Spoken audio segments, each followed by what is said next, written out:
Good afternoon, good people. Welcome back to the Conscious News Report, where the headlines hit with context and the conversation sounds like your group chat. I'm your host, the Conscious Critic. Today we're talking about Venezuela, U.S. military action, the reported capture of President Nicolás Maduro and his wife, and President Trump's remarks that are already shaping how this movement will be remembered. Because this isn't just breaking news. This is a test of power and law. In the early hours this morning, residents of Caracas woke up to explosions. Not an internal uprising, not a protest gone wrong, but a U.S.-led military operation targeting Venezuelan state, infrastructure, and leadership. The U.S. government says this operation resulted in the capture of Venezuela's sitting president, Nicolás Maduro, and his wife, Celia Flores, who were removed from the country by American forces. Let's sit with that for a second. A sitting head of state, detained by another nation without a declared war. This is not routine diplomacy. This is history being written in real time. The U.S. government says this was about law enforcement, not invasion.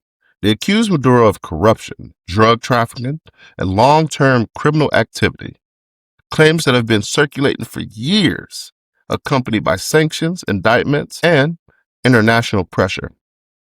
Supporters of the action say this was inevitable, that Venezuela's government had crossed way too many lines. That accountability, guess what? It had just finally arrived. See, there's the thing we have to take note of. This wasn't handled through international courts. This wasn't mediated by global institutions. This was pure force. And that distinction, it absolutely matters. President Trump addressed the nation shortly after the operation. That way, we will secure our borders, we will stop the terrorists, we will crash the cartels, and we will defend our citizens against all threats, foreign and domestic. Other presidents may have lacked the courage or whatever to defend America, but I will never allow terrorists and criminals to operate with impunity against the United States. This extremely successful operation should serve as warning to anyone who would threaten American sovereignty or endanger American lives. Very importantly, the embargo on all Venezuelan oil remains in full effect. The American Armada remains poised in position, and the United States retains all military options until United States demands have been fully met and fully satisfied. President Trump addressed the nation shortly after the operation. In his remarks, Trump framed the capture of Maduro as a victory for justice, called the operation necessary and long overdue. He emphasized strength. He emphasized control. He emphasized that the United States would not tolerate criminal regimes in the Western Hemisphere. Trump also warned other governments, directly and indirectly, that the U.S. is prepared to act when it believes its interests of security are threatened. That's just not commentary. That's a message. And if I had to say so, a strong one at that. Message! And whether people love him or hate him, Trump understands something very, very clearly.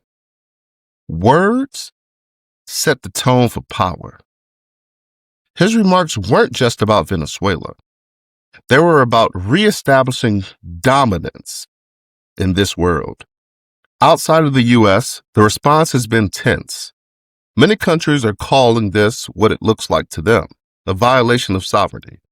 Under international law, removing another nation's leader without UN authorization raises serious legal and ethical questions, regardless of how unpopular the leader may be.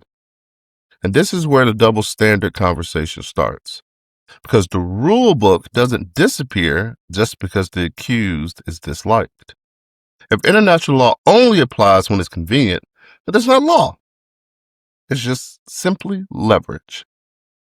Now let's zoom out, because this didn't start today.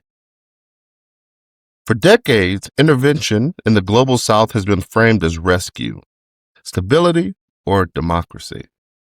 while the long-term consequences often include chaos, economic collapse, and civilian suffering. When powerful nations intervene, it's called leadership. But when weaker nations resist, it's called defiance. That's the pattern. And yes, patterns absolutely matter. This moment forces us to ask, is this about justice or about reminding the world who still has the biggest stake?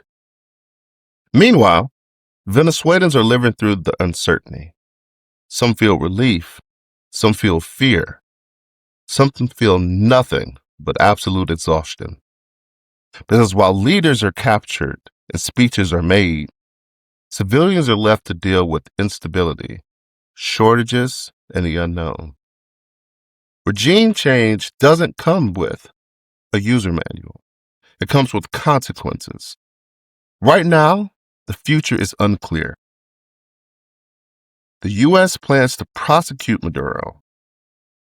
Venezuela faces a leadership vacuum. Regional politics are shifting, and international norms are under severe pressure. What happens next will depend on diplomacy, resistance, and how much the global public is paying attention. Because silence has always been the ally of unchecked power. This isn't about defining a man. It's about defending principles. Sovereignty, consistency, human cost. Because once force replaces law, no nation is truly safe. Drop your thoughts below. Was this justice or was this a new precedent? Until next time, stay conscious, stay connected, and always keep it real. Please remember to like, share, and subscribe. Peace.